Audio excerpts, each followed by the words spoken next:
오늘 여러분과 함께 등불의 사명이 있습니다라는 제목으로 말씀 함께 나누고자 합니다. 여러분, 사사기라는 시대를 아실 겁니다. 사사기. 성경에서 사사기라는 시대는 그야말로 영적인 암흑기죠. 영적인 암흑기뿐 아니라 정치적으로 굉장히 어두웠던 그 시대가 바로 사사기라는 시대입니다. 이 사사기라는 시대의 잣대로 보면 오늘 본문의 배경도 사사기인데요, 이 사사기라는 잣대로 보면 오늘 본문의 상황은 비교적 정치적으로 굉장히 좋아 보입니다. 안정돼 보여요. 왜냐하면 사사이고 제사장이었던 이 엘리가 한두 해도 아니고 40년 가까이 그 나라를 통치하고 있었고, 호시탐탐 이 이스라엘을 노리는 블레셋이라는 나라가 있었지만 이 블레셋이 이 이스라엘을 완전히 정복한 그런 상황도 아니었기 때문입니다. 이전의 상황과 비교했을 때, 이전에 그 이방의 압제에 있을 때와 비교해서 그나마 주권을 가지고 있고 나름 정치적으로 안정기를 지금 겪고 있는 것 같습니다. 다른 사사 시대와 비교해서도 꽤 괜찮은 그런 상황 같아요. 자, 그러면 하나님도 그렇게 평가하실까요? 하나님도 지금 본문의 그 상황을 좋다, 괜찮다라고 평가하실까요? 하나님의 평가는 달랐습니다. 1절에 보면 그 시대를 향한 하나님의 평가가 나오는데 이렇게 평가하십니다. 말씀이 희귀한 시대이다. 그리고 이상이 흔히 보이지 않는 시대라고 하나님께서 평가하십니다.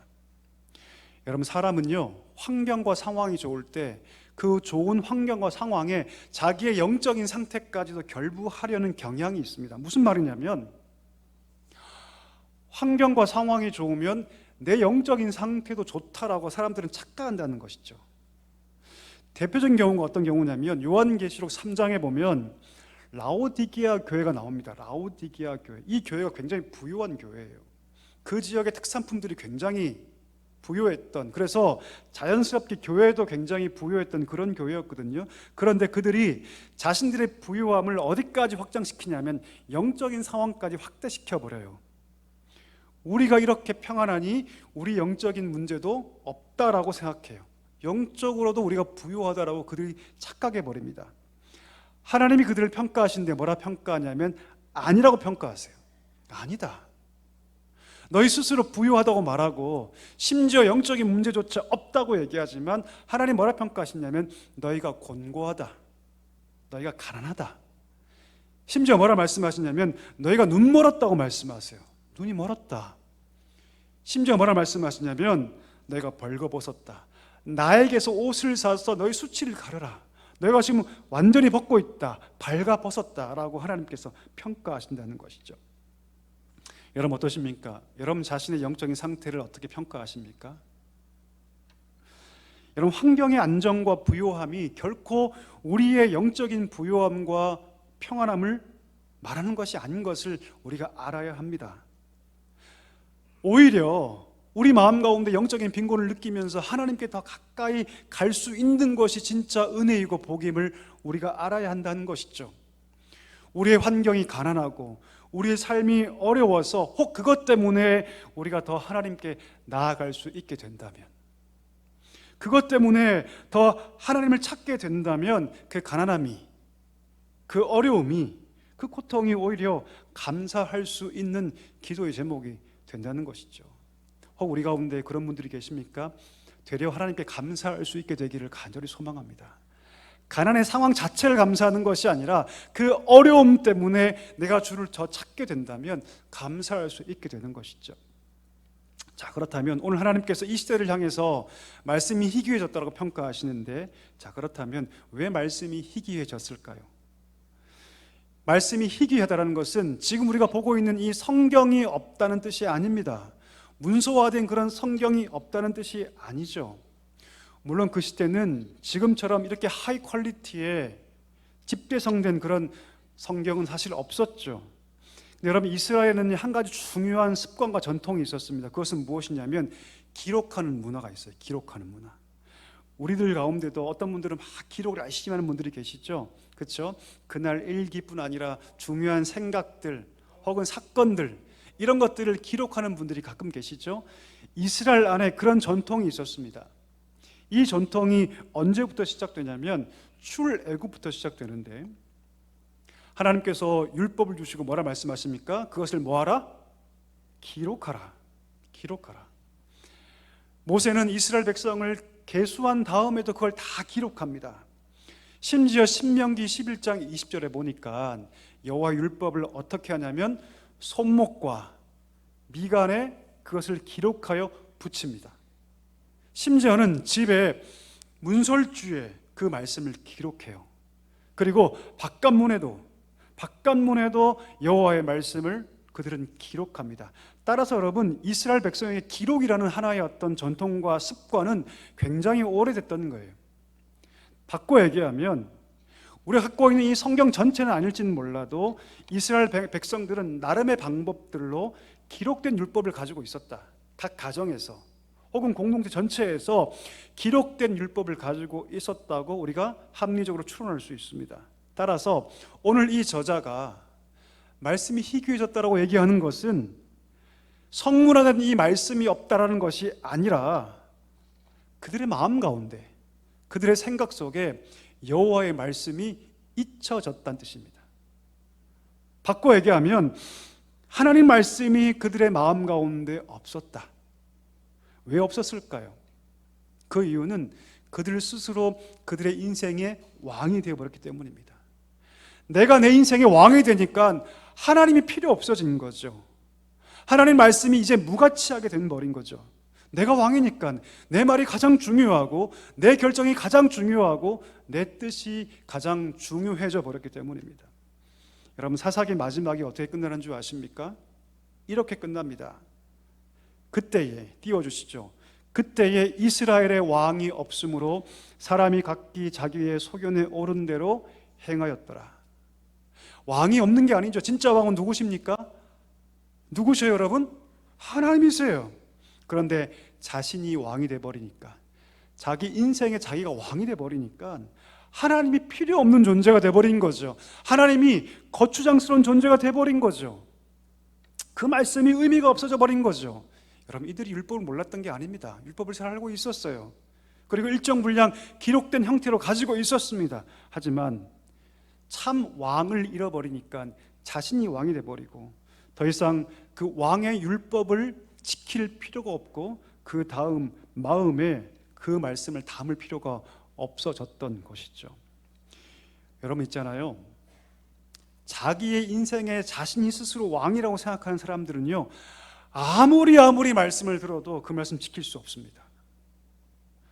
자기 인생에 자기가 주인이다, 내 인생에 내가 왕이다, 이렇게 여기는 사람들은요, 아무리 말씀을 들어도, 아무리 위대한 말씀의 사역자들이 그 말씀을 선포해도 절대 그 말씀에 순종할 수 없습니다. 왜 그럴까요? 그 말씀이 진리가 아니어서 아닙니다. 여전히 그 삶의 주인이 자신이기 때문이죠.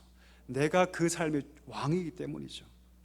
지금 만약 내가 하나님 말씀에 따르기가 힘들다면 그 이유는 단 한 가지입니다. 여전히 내가 내 인생의 주인이기 때문이죠. 내가 여전히 우리 가정의 주인이기 때문이죠. 왕이기 때문이죠. 오늘 말씀이 희귀해진 본질적인 이유는 무엇이냐면 필사된 문서로서의 성경이 없어서가 아니라 그 패역했던 그 백성들의 마음 때문입니다. 하나님을 왕으로 인정하지 않는 마음. 왕이신 하나님을 다 폐위시켜버리고 그 자리에 누가 앉습니까? 자기가 앉아버려요. 그리고 내 말이 가장 중요하다, 내 뜻이 가장 중요하다라고 결정지었기 때문입니다. 여러분, 사사기 말에 아주 끔찍한 사건이 벌어지죠. 어떤 사건이 벌어지냐면 베냐민은 1개 지파와 나머지 11개 지파가 전쟁을 벌입니다. 다시 말하면 참혹한 내전이 발생해요. 사사기 21장에 보면 이 끔찍한 내전 때문에 어떤 상황까지 가냐면 이 베냐민 지파가 거의 멸절당한 상황까지 처하게 됩니다. 그 백성들 가운데 강력한 분노가 일어나게 되고 그들이 사리 판단을 못하게 되죠. 한 지파를 거의 멸절당할 정도로 동족을 학살합니다. 살육 잔치를 벌여요. 이 한 지파가 거의 죽음을 당할 때, 거의 멸절당할 때쯤 그들이 정신을 차립니다. 사사기 22장 15절에 보면 그들이 베냐민을 위해서 뉘우쳤다라고 얘기하죠. 비로소 1개 지파가 멸절당할 위기에 처하자 그들이 저질러 놓은 끔찍한 피해 보복의 결과를 보게 되었고 그들이 뭐하게 되었다? 뉘우치게 되었다라고 성경은 기록하고 있습니다. 한번 생각해 볼까요? 끔찍한 사건을 통해서 자신들이 행했던 끔찍한 그 사륙과 비참한 환경들을 보았다면, 그것이 다름 아니라 죄 때문에 그렇게 되었다면, 여러분 정상적인 하나님 백성이라면 어디로 가야 됩니까? 하나님께 가야 됩니다. 하나님, 내가 이런 상황의 사람이었군요. 내가 이런 죄인이었군요. 하나님이 아니고서는 내가 이 상황을 이길 수가 없습니다. 바꿀 수가 없습니다. 라고 말하면서 하나님께 가야 됩니다. 근데 그들이 어디에 멈추냐면 후회에 멈춰요. 그냥 슬픔에 멈춰버립니다. 뉘우침으로 그쳐버리죠. 그 고통이 회개의 자리까지 가야 되는데 그들은 거기까지 가지 못합니다. 여러분, 우리도 마찬가지 아닐까요? 생각해 볼까요? 하나님께서 왜 우리 인생 가운데 고통 주실까요? 하나님께서 왜 우리 가운데 어려움 주실까요? 고통의 과정을 통해서 하나님은 우리의 영적인 실체를 보게 하게 하신다는 것이죠. 우리 영적인 민낯, 우리의 믿음의 현주소가 어디인가를 하나님께서 보게 하셔서 어디까지 오라고? 하나님까지 오라고, 하나님의 자리까지 오라고 하나님께서 우리 가운데 고통을 일부러 주신다는 것이죠. 자, 그런데 오늘 본문의 사사기는 그렇지 않았습니다. 그들은 뉘우치기는 합니다. 슬퍼하기는 하죠. 아파하기는 하죠. 동족 상잔이라는 너무나 끔찍한 고통을 속에서 그들이 뉘우치긴 합니다. 그런데 어디까지 가지 못합니까? 회개의 자리까지 가지 못하죠. 마지막에 그것이 어떻게 끝납니까? 여전히 각자 소견에 오른 대로 행하였다라고 성경은 마무리 짓고 있습니다. 여러분, 우리 인생 가운데 이러한 안타까운 일들이 벌어질 수 있습니다. 그 성도님은, 그 집사님은 그렇게 어려움을 당하고서도 그저 후회와 슬픔만을 느꼈을 뿐 여전히 그 인생의 주인은 그 자신이었다. 만약 누군가의 인생이 이렇게 끝나버린다면 얼마나 안타까운 일입니까? 그 반대가 되어야 하지 않을까요? 그 집사님은, 그 성도님은 그 고통을 통해서 정말 진정 하나님을 왕으로 섬기게 되었다. 여러분, 이런 고백이 우리 가운데 있어야 할 줄 믿습니다. 혹시 우리 가운데 고통이 있습니까, 여러분?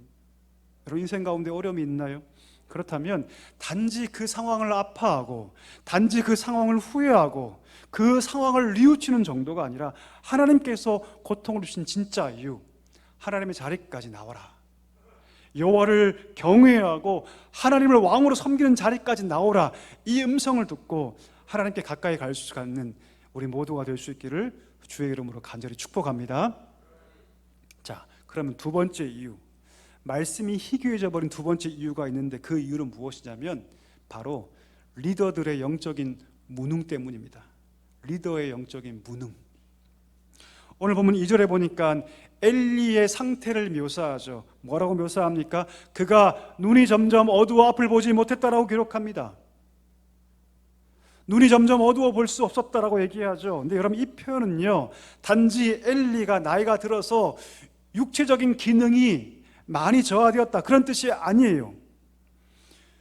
앞을 볼 수 없었다는 이 표현은요, 이 리더가, 이 종교 지도자가 타락하고 무능하여서 볼 수 없었다는 그런 이중적 의미도 포함되고 있습니다. 리더의 무능, 그리고 그로 인해 발생했던 이 민족의 영적인 암담한 현실을 오늘 이 작은 표현이 보여주고 있다고 말할 수 있습니다. 리더의 무능이 결국 무엇을 가져옵니까? 백성의 무지를 갖고 옵니다. 하나님 말씀이 결핍되니 백성들은 영적으로 굶주리게 되죠. 여러분, 만약에 부모님들이 아이들에게 밥을 안 주면 어떻게 될까요? 살이 포동포동 찔까요, 여러분? 아니죠, 그렇죠? 보통 학대당하고 방치 쓰는 아이들은요, 보통 바싹 말라 있습니다. 바싹 말라 있어요. 왜요? 부모가 밥을 안 주니까 그러는 거죠, 여러분. 반대로 부모님들이 밥을 잘 주는 아이들은요, 살이 포동포동 찝니다, 여러분. 똑같죠? 리더의 무능은 결국 백성의 무지를 가져오고, 말씀이 결핍되니까 백성들은 영적으로 굶주리게 됩니다. 결국 무엇을 따라 살 수밖에 없습니까? 세상을 따라 살 수밖에 없었던 것이죠. 오늘 이 비극이 우리 안에도 벌어질 수 있습니다. 목회자의 영적인 타락과 무능이 결국 한 교회의 존폐의 위기까지 가는 것을 우리가 얼마나 많이 보았습니까? 여러분, 그래서 여러분, 생명의 말씀을 선포하는 저 같은 사람들을 위해서 여러분, 기도해야 할 줄 믿습니다. 여러분 저를 위해 혹시 기도하십니까? 예, 한 10분 기도 대답하시는군요. 그럼 저를 위해 기도해 주십시오. 아멘이시죠? 예, 저를 위해 기도해 주세요, 여러분. 저뿐만 아니라 각 부서에서 우리 어린 영혼들에게, 다음 세대에게 말씀을 전하는 목회자들을 위해서 여러분 기도해야 합니다. 왜요? 그것을 통해서 생명의 말씀이 선포되기 때문이죠.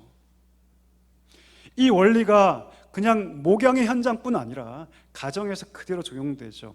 자녀에게 하나님의 말씀을 가르칠 1차 책임을 하나님께서 어디 두십니까? 가정에 두세요. 하나님 명령이 정수라 얘기하는 그 쉐마 이스라엘, 신명기 6장 말씀에 보면 뭐라 말씀하십니까? 부모들이여, 여러분이 먼저 하나님을 힘써 사랑하고 여러분이 먼저 그 마음에 말씀을 새겨야 합니다.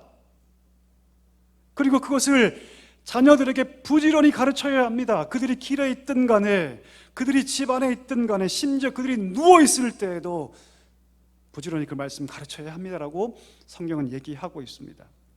근데 많은 부모들이 그냥 아이들을 교회 학교에 맡겨놓고 자기 의무를 다 저버려 버립니다.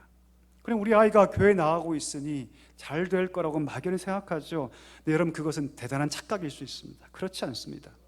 성경은 분명히 부모가 교육의 주체로 세워지지 않으면 안 된다고 얘기합니다. 부모가 팔을 걷어붙이고 그 믿음의 교육의 현장에 뛰어들지 않으면 절대로 다음 세대로 그들은 세워지지 않는다.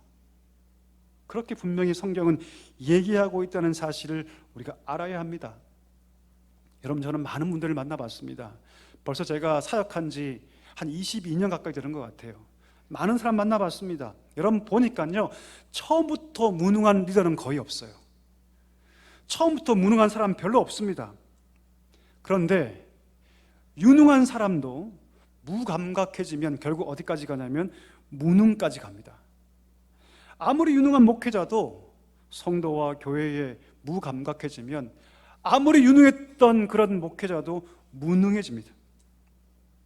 아무리 양질의 부모라 할지라도 자녀의 상황, 영적인 상황에 무감각해지면 그 부모는 무능해집니다. 오늘 우리가 보고 있는 엘리의 이 무능함은 결국 그 백성을 향한 무감각에서 비롯됐다는 것이죠. 이스라엘 백성들이 지금 각자의 소경에 오른 대로 스스로 왕이 되어서 율법을 행하지 않는데도 불구하고 이 엘리는 무감각합니다. 아무런 얘기도 하지 않아요. 그 자신의 두 아들이 예배를 훼손하고 심지어 성전 한복판에서 간음의 죄를 범하고 있음에도 불구하고 금하지 않습니다. 무감각이죠. 그 무감각 때문에 결국 무능하게 된 것이죠. 여러분 바라기는 우리는 이렇게 되지 않기를 소망합니다. 여러분 자녀를 향한 영적 감각을 가질 수 있기를 간절히 소망합니다. 지금 그들이 영적인 길을 잘 가고 있는지, 말씀을 따라 잘 걸어가고 있는지 보지 못하면, 깨닫지 못하면 결국 우리도 여러분 무능한 자가 될 수 있다는 사실을 알아야 합니다. 그들이 지금 말씀의 길을 잘 걸어갈 수 있도록 그들을 돌보고 볼 수 있는 영적인 감각이 우리 가운데 필요하다는 것이죠. 그리고 어떻게 해서든 저들이 누워있을 때라도 내가 말씀을 전할 것이다 라고 그런 각오로 올인할 때 그들이 비로소 다음 세대로 세워지게 될 줄 믿습니다. 이 은혜가 우리 모든 가정마다 충만하게 임하기를 축복합니다. 그렇게 여러분 말씀이 희귀해진 그 결과를 성경 뭐라고 얘기합니까? 이렇게 얘기합니다. 하나님의 이상이 보이지 않게 되었다. 하나님의 이상이 보이지 않게 되었다. 여러분 이상이라는 단어를 영어 성경에 뭐라고 번역하냐면 비전이라고 번역합니다. 비전. 비전이 뭡니까 여러분? 보는 거죠. 보는 거. 비전. 그렇죠? 예, 여러분 보는 것이 얼마나 중요합니까? 보는 것이 뭘 결정하냐면 삶의 방향을 결정해요. 삶의 질을 결정합니다. 저희 집이 어디냐면 울산입니다. 울산광역시 들어보셨죠? 예, 그 중에서도 저기 방어진이라고 해안가에 있습니다. 저희 집에 오시면 제가 맛있는 회 사드리겠습니다. 한번 꼭 오십시오. 제가 1년에 몇 번씩 가는데요 여러분, 만약에 제가 방향을 알지 못하고 이정표를 보지 못하고 내비게이션을 보지 못해서 다른 길로 간다면, 제가 아무리 운전을 잘하고 제가 아무리 고속으로 달린다 할지라도 방향을 잃어버리면 그것은 오히려 재앙이 됩니다. 재앙이 되죠. 보는 것은 삶의 방향과 질을 결정합니다. 삶의 가치를 결정하죠. 삶의 의미를 결정합니다. 바꿔 얘기하면 우리 인생이 보지 못하면 아무리 열심을 내어도 잘못된 길로 갈 수밖에 없고, 그 잘못된 길에서는 여러분 의미와 가치를 찾을 수 없다라는 것이죠. 따라서 이상은 너무너무 중요합니다. 이 비전은 너무너무 중요해요. 하나님은 당신의 백성들에게 뭘 주시냐면 이 비전을 주셔요. 아멘이십니까? 지금 하나님 보고 계시는 그것을, 그 시야를 우리에게 똑같이 보여주신다는 것이죠. 우리가 방황하지 않도록, 딴 길로 가지 않도록 하나님께서 지금 보고 계시는 그 비전을 하나님께서 우리에게 주신다는 것이죠. 그것을 기뻐하세요. 여러분, 우리가 천국 가는 그날 하나님께서 분명히 물으실 겁니다. 하나님, 내가 이 땅에 살면서 이 대단한 업적을 이루었고요, 대단한 성공을 이루었습니다라고 말할 때 하나님 분명히 물으실 거예요. 어떤 물음을 하시냐면, 그게 너의 비전이었니 나의 비전이었니? 그게 너의 비전이 나의 비전이었니? 분명히 물으실 거예요. 하나님 이 땅에 살면서 이 대단한 성공을 이루었습니다라고 말할 때 하나님 분명히 물으실 겁니다. 그것이 너의 비전이었니 나의 비전이었니? 분명히 물으실 거예요. 하나님께서는요, 하나님 백성에게 비전을 주시기를 기뻐하십니다. 그리고 그 비전을 따라서 지금 하나님께서 보고 있는 그것을 우리가 함께 보기를 원하세요. 그리고 그 길을 걸어가면 하나님 기뻐하신다는 것이죠. 자, 그러면 그 비전을 하나님께서 어떤 방법을 통해서, 무엇을 매개로 주십니까? 바로 말씀을 통해 주세요. 아멘이시죠? 말씀을 통해서 주십니다. 시편 19편 8절 말씀 한번 읽어볼까요? 다 같이 읽겠습니다. 시작. 여호와의 교훈은 정직하여 마음을 기쁘게 하고 눈을 밝게, 할렐루야, 여호와의 계명이 순결해서 뭘 하게 하신다? 눈을 밝게 하신다. 이렇게 말씀하고 있는 것이죠. 말씀이 깨달아지고 하나님의 계시가 우리 가운데 역사하고 작동하기 시작할 때 하나님께서 닫힌 눈을 여셔서 하나님의 비전을 보게 하세요. 그렇게 우리 삶을 이끌어 가신다는 것이죠. 이런 광야에서 하나님께서 그 백성을 인도하실 때 뭘로 인도하시냐면 구름 기둥으로 인도하세요. 밤이 되면 그 구름 기둥 안에 여호와의 불이 임했습니다. 여러분, 구름 기둥과 불 기둥은 다른 기둥이 아니죠. 한 기둥이죠. 원래 구름 기둥이죠. 근데 그 속에 밤에 불이 임하죠.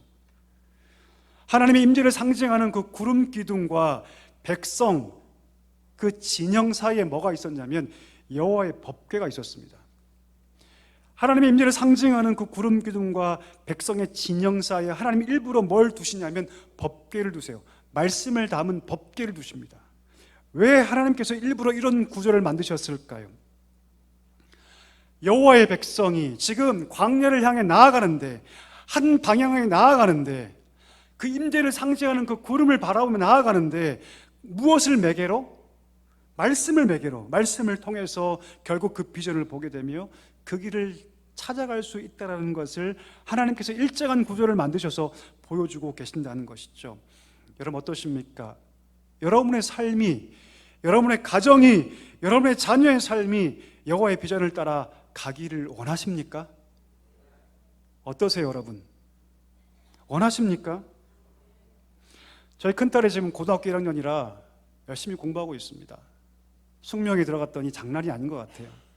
그래서 정말 열심히 하고 있거든요. 밤 11시쯤 옵니다.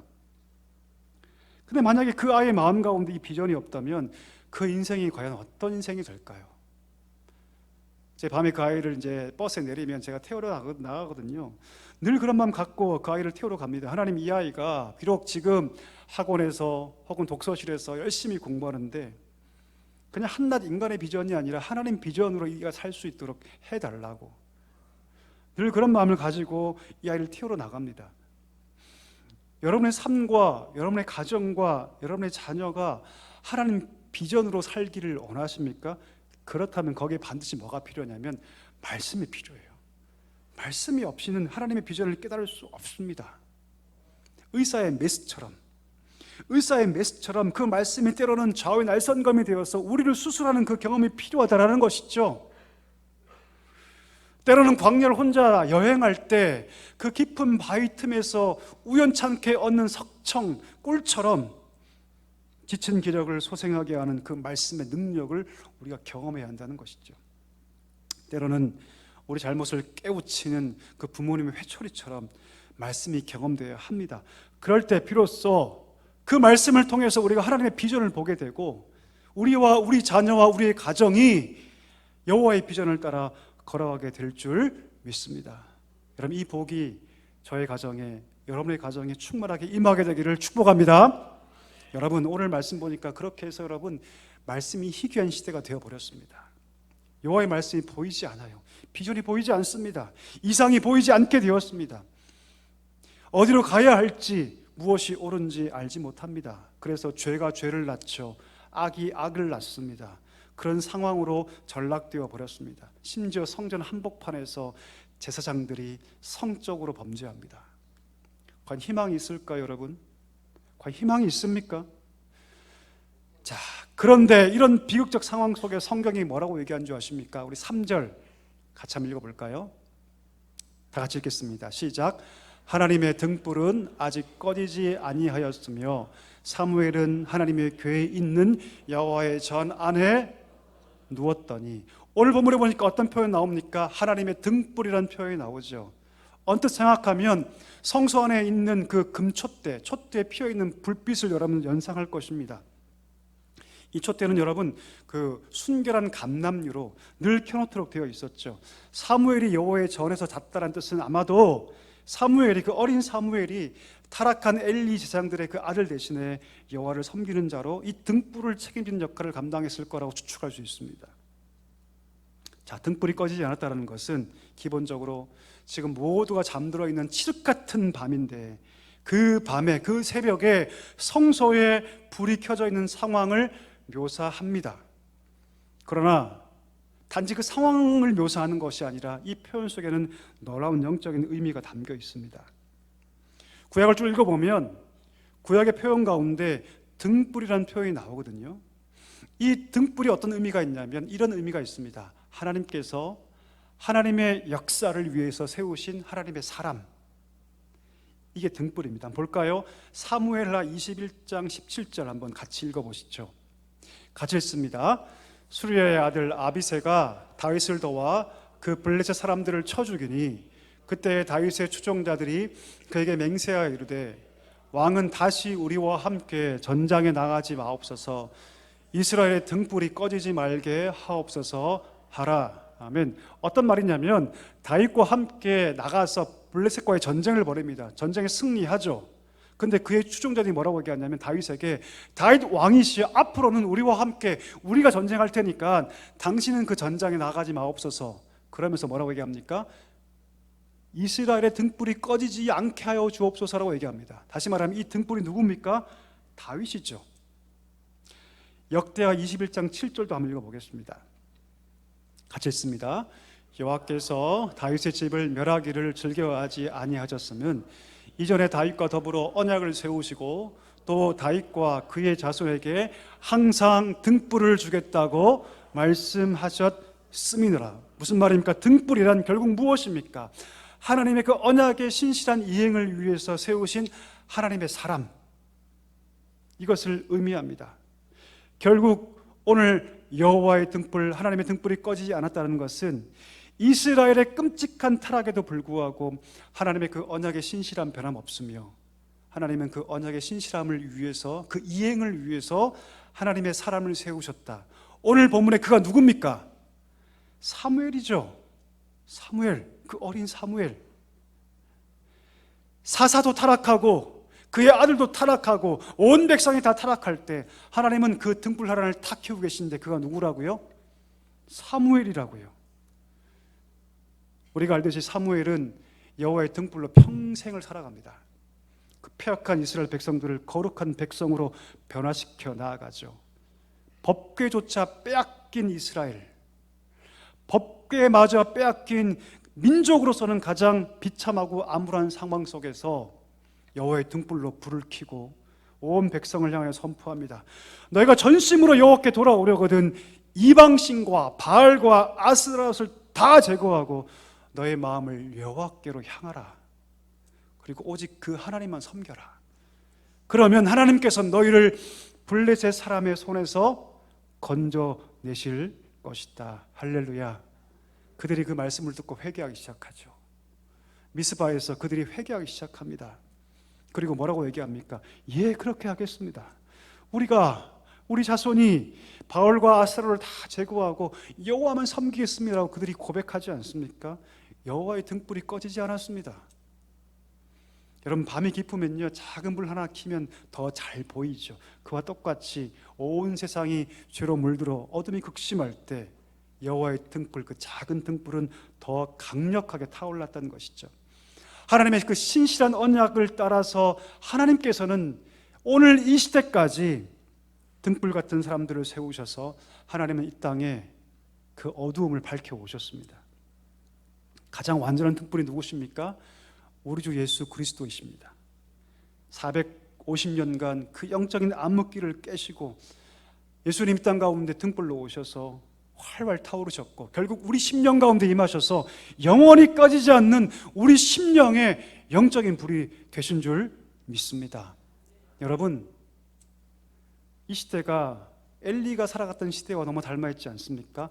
각자 소견에 옳은 대로 살아가는 시대, 자기가 왕이라고 말하는 시대, 어느 누구의 얘기도 듣지 않는 시대, 아무리 선포하고 아무리 외쳐도 전혀 동요하지 않는 그 시대를 우리는 살고 있습니다. 그러면 이 사사기 같은 시대를 살아가는 우리에게 하나님께서 원하시는 사명이 뭘까요? 그게 뭐겠습니까, 여러분? 그것은 바로 등불의 사명인 줄 믿습니다. 우리 예수님께서 가장 어두울 때 이 땅에 오셔서 참 등불 되셨던 것처럼 하나님은 우리에게 너희가 세상의 빛이니 너희가 세상의 소금이니 그 등불의 사명을 감당하라, 하나님 우리에게 말씀하고 계신 줄 믿습니다. 엘리도 타락해버리고 그 아들도 타락해버리고 온 세상이 타락해버린 이 시대 속에서 하나님은 그 작은 아이 사무엘을 통해서 하나님의 거룩한 빛을 비췄시 하나님께서 우리 가운데 임재하셔서 그 등불 되셨으니 우리 안에 계신 그 거룩한 등불의 힘을 힘입어서 하나님 우리로 하여금 이 땅 가운데 거룩한 등불로 살라고 말씀하고 계신 줄 믿습니다. 여러분, 가정 안에 어두움에 살아간 자들이 분명히 있죠. 어떠십니까? 여러분 가족 안에 여전히 그 어둠 속에서 살아가는 자들이 있지 않습니까? 여러분의 이웃 가운데 어둠에 살아가는 자들이 있지 않습니까? 아무리 봐도 그 길은 어디까지 연결되어 있냐면 심판과 멸망까지 이어져 있습니다. 그럼 누가 그 빛을 비춰야 할까요? 여러분 때문에 여러분의 가족이 소망이 있도록, 여러분 때문에 여러분의 이웃이 소망이 있도록, 우리 사랑교회 때문에 이 지역에 소망이 있도록, 우리 사랑교회 때문에 이 나라와 이 민족이 소망이 있도록 우리가 그들에게 거룩한 빛을 비춰야 할 줄 믿습니다. 여러분, 어둠에 있던 이스라엘 향해서 우상을 버리고 여호와만 섬겨라 말했던 그 사무엘처럼 등불을 환하게 비춰서 그들이 참 빛 대신 그리스도 앞에 나올 수도 하는 그 사명이 우리 가운데 있는 줄 믿습니다. 여러분, 이 마지막 때에 거룩한 등불로 살아가기를 소망합니다. 주 앞에 서는 그날, 지금 내 평생 내 비전만을 위해서, 성공만을 위해서, 자아 성취만을 위해서 내가 살아왔습니다. 나가 아니라 내가 하나밖에 없는 그 삶, 하나님의 그 비전을 주셔서 하나님 보신 걸 내가 보았고 내가 평생 여호와의 등불로 살아왔습니다라고 하나님께 자랑할 수 있는 우리 모두가 되기를 주의 이름으로 간절히 축복합니다.